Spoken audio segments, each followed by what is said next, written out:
For generations, your family, the Couslands, has stewarded the lands of Highever, earning the loyalty of your people with justice and temperance. When your country was occupied by the Orlesian Empire, your father and grandfather served the embattled kings of your land. Today, your elder brother takes up House Cousland's banner in service to the crown, not against the men of Orlais, but against the bestial darkspawn rising in the south. I trust then that your troops will be here shortly. I expect they will start arriving tonight, and we can march tomorrow. I apologize for the delay, my lord. This is entirely my fault. No. The appearance of the Darkspawn in the south has us all scrambling, doesn't it? I only received the call from the king a few days ago myself. I'll send my eldest off with my men. You and I will ride tomorrow just like the old days. True. But we both had less grey in our hair then. And we fought Orlesians, not monsters. At least the smell will be the same. I'm sorry, Pap, I didn't see you there. Hal, you remember my son? I see he's grown into a fine young man. Pleased to see you again, lad. You can see I'm dressed for a formal occasion with noblemen. Yeah, I think that's kind of... I mean, I'm guessing I'd probably know if he's got any children. I don't know if he has children, but I'm guessing if he had children, I'd know them better than him, because we probably would have been forced to play together. Oh, is your family here, all Hal? Oh no, I left them in Amaranthine, well away from the fighting in the south. They do send their best wishes. My daughter Delilah asked after you. Perhaps I should bring her next time. Oh, I'd like that. Good. She's talked about you ever since she saw you at a fair in Denerim. I think you have an admirer, young man. At any rate, Pap, I summoned you for a reason. While your brother and I are both away, I'm leaving you in charge of the castle. Hooray!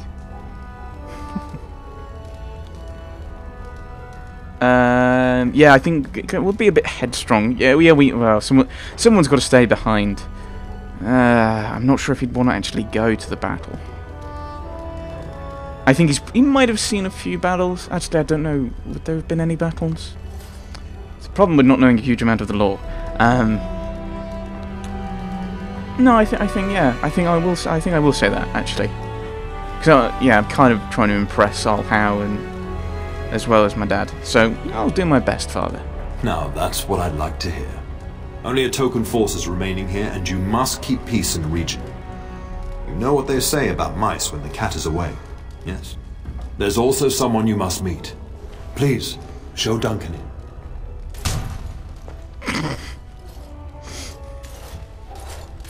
It is an honor to be a guest within your hall, Tyrn Cousland. Your lordship, you didn't mention that a Grey Warden would be present. Duncan arrived just recently, unannounced. Is there a problem? Of course not. But a guest of this stature demands certain protocol. I am at a disadvantage. We rarely have the pleasure of seeing one in person, that's true. Pup, Brother Aldous taught you who the Grey Wardens are, I hope.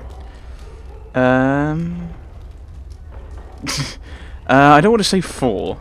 I wouldn't say 3, because that's rather insulting to this guy. And no, that's what I was thinking of. He has an evil voice. Al Howe has such an evil voice.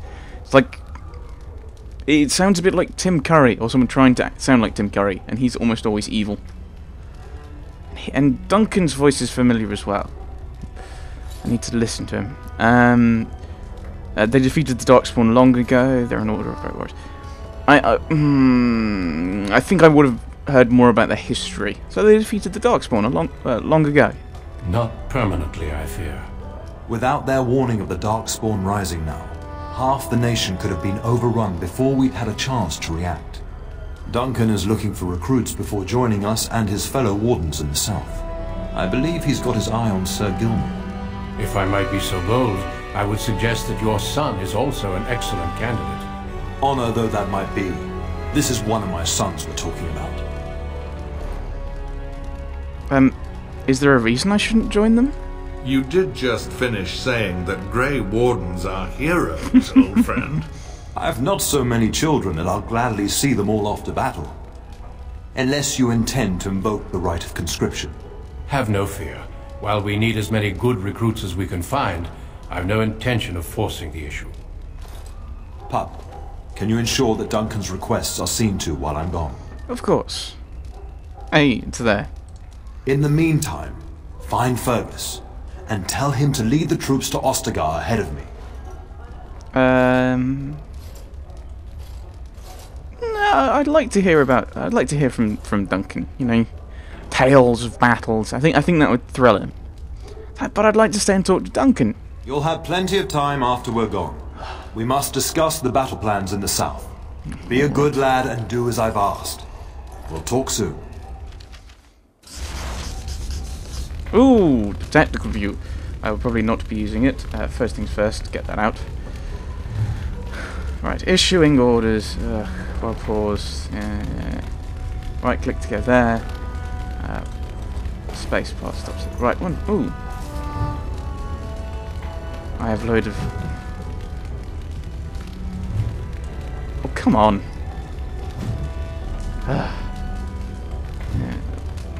Ooh. New codex about Duncan. New codex about however. Come on. Right. Alright, how do I move the camera around? Right, okay, that's how you move. How do I move the camera around? That's how I move the camera around. Right. Oh dear. As with... No, that's the wrong button. As with... Dumpty Dumpty Tum, where's the codex? As with... Is it under here? No, I will find the codex, because as with my Mass Effect LP, I'm going to read through the codices. If I can find them. Aha, here. We'll ignore the controls. Culture and history. However, I'm guessing that's where we are. Castle However has stood since the Divine Age, when it was not an independent Banorn, but merely an outpost of the growing Banorn of Amaranthine, in the days before Amaranthine became an Arling itself. The outpost of However was originally held by the Elston family, cousins of the Howes. In the Age of Towers, however, Ban Conabar Elstan was murdered by his wife, Flemeth, that name is familiar. Thus ending the bloodline. Conabar's captain of the guard, Sarim Cousland, took the lands and title. The Couslands declared their independence from Amaranthine, starting a war that lasted 30 years. When the dust settled, However was on its own and in possession of half the land that had once been southwestern Amaranthine. However, becoming a Turnier during the Black Age, when Halia Cousland gathered the lords together under her banner to drive the werewolves out of their lands, earning herself the title of Turner almost as an afterthought. Today, However is one of only 2 remaining Turniers, making the Cousland family second in rank only to the king. Interesting, though.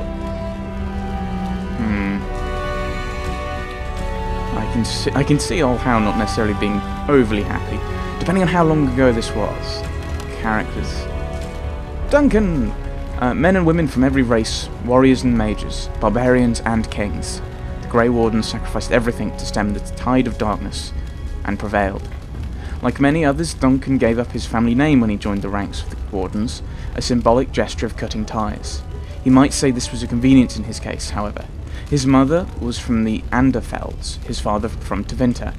His childhood was spent in the free marches in Orlais. His people were everywhere, and his homeland was nowhere.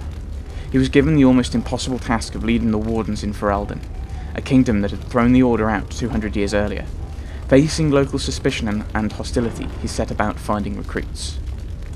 So here in Ferelden, it sounds like a fairly new, again, old but new kind of order. All rend and how. It will be good to ride into battle once more, won't it, old friend? The Arling of Amaranthine winds along the sinuous northeastern coast of Ferelden. The waking sea is known for its temper, and the storms that sweep in from the warmer northern waters are sudden and brutal. These are the lands of Rend and How. He was born during the occupation, and like many of the nobles at the time, joined Prince Maric's rebels. He fought alongside young Bryce Cousland, future Turn of Hyevus. That's our dad. And Leonus Brilland, future Arl of Southreach, at the bloody Battle of White River. It was the most catastrophic defeat of the entire occupation, from which only 50 rebel soldiers escaped alive. Although he was decorated for valour by King Marek, Howe's abrasive manners have earned him almost universal dislike amongst his peers. Yeah, notes. We'll ignore the credits, and then controls. So we've gone through the Codex. Wonderful. I'd like you to zoom in a little bit. No, I won't, because I thought you were. Right, so I think we're going this way, and I need to get used to the controls a little bit. I need to fiddle with the graphics as well, I think. Oops. Options. Yeah, that's right.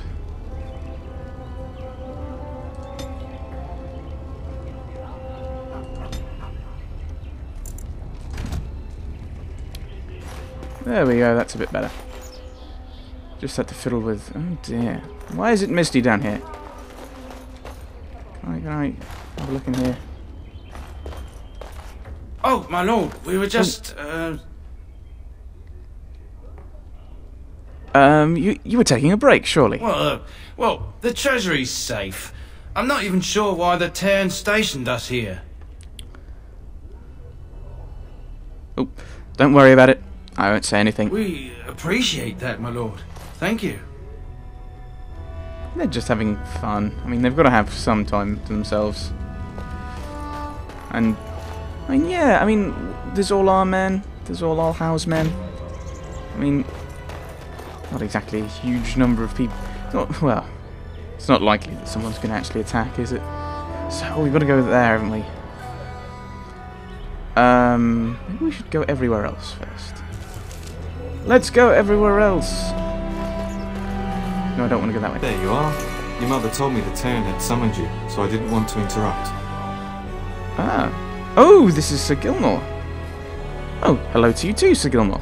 Pardon my manners, my lord. It's simply that I've been looking all over the castle for you. I fear your hound has the kitchens in uproar once again. Oh dear. And is threatening to leave.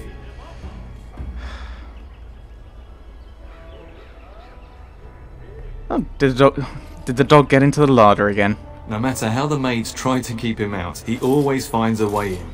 You know these Mabari hounds. They listen only to their master. Anyone else risks having an arm bitten off. Oh, he knows better than to hurt anyone. I'm not willing to test that. You're quite lucky to have your own Mabari warhound, you know. Smart enough not to talk, my father used to say. Of course, that means he's easily bored. Nan swears he confounds her just to amuse himself. At any rate, your mother would have me accompany you until the matter is settled, shall we? To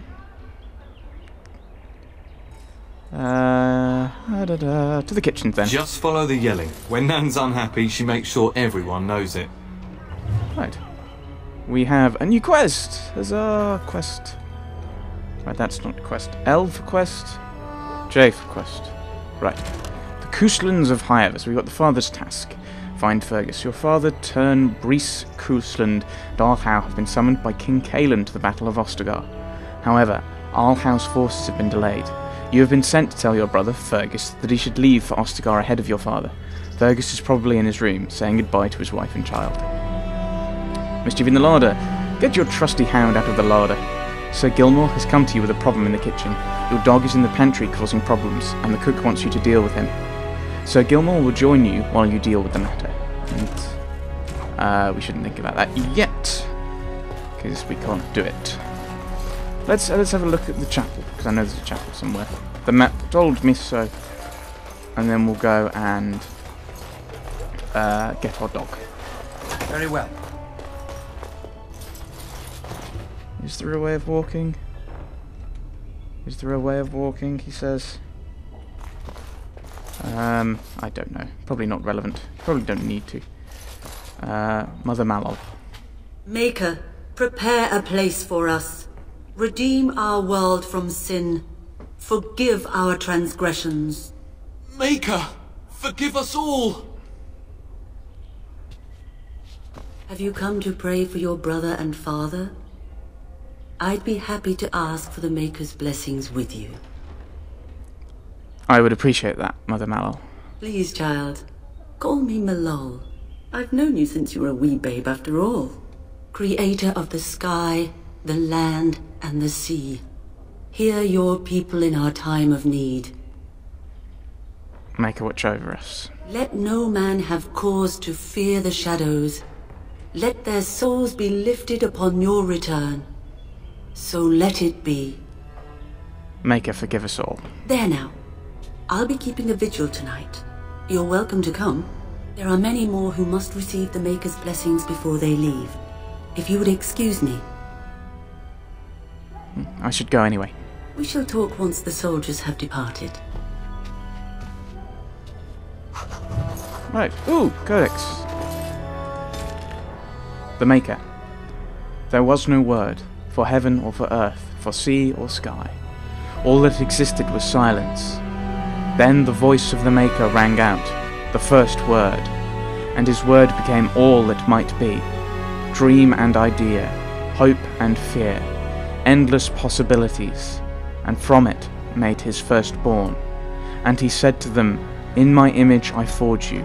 To you I give dominion over all that exists. By your will may all things be done.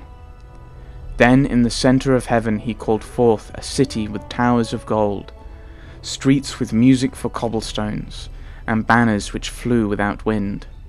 There he dwelt, waiting to see the wonders his children would create. The children of the Maker gathered before his golden throne, and sang hymns of praise unending. But their songs were the songs of the cobblestones. They shone with the golden light reflected from the Maker's throne. They held forth the banners that flew on their own. And the voice of the Maker shook the fade, saying, In my image I have wrought my firstborn. You have been given dominion over all that exists. By your will all things are done. Yet you do nothing. The realm I have given you is formless, ever-changing. And he knew he had wrought amiss. So the Maker turned from his firstborn, and took from the fade a measure of its living flesh, and placed it apart from the spirits, and spoke to it, saying, Here I decree opposition in all things, for earth, sky, for winter, summer, for darkness, light. By my will alone is balance sundered, and the world given new life. And no longer was it formless, ever-changing, but held fast, immutable, with words for heaven and for earth, sea and sky. At last did the Maker from the living world make men, immutable as the substance of the earth, with souls made of dream and idea, hope and fear, endless possibilities. Then the Maker said, To you, my second-born, I grant this gift. In your heart shall burn an unquenchable flame, all-consuming, never satisfied. From the fade I crafted you, and to the fade you shall return, each night in dreams, that you may always remember me. And then the Maker sealed the gates of the golden city, and there he dwelt, waiting to see the wonders his children would create. Threnodies 5:1-8. You'd assume that'd be 1, the creation of everything. So we have, the commandments of the Maker. These truths the Maker has revealed to me. As there is but one world, one life, one death, there is but one God, and he is our Maker. They are sinners who have given their love to false gods. Magic exists to serve man, and never to rule over him. Foul and corrupt are they who have taken his gift and turned it against his children. They shall be called Maleficar, accursed ones. They shall find no rest in this world or beyond. All men are the work of our Maker's hands, from the lowest slaves to the highest kings. Those who bring harm without provocation to the least of his children are hated and accursed by the Maker. Those who bear false witness and work to deceive others know this: there is but one truth. All things are known to our Maker, and he shall judge their lies. All things in this world are finite. What one man gains, another has lost. Those who steal from their brothers and sisters do harm to their livelihood and to their peace of mind. Our Maker sees this with a heavy heart. Transfigurations 1:1-5.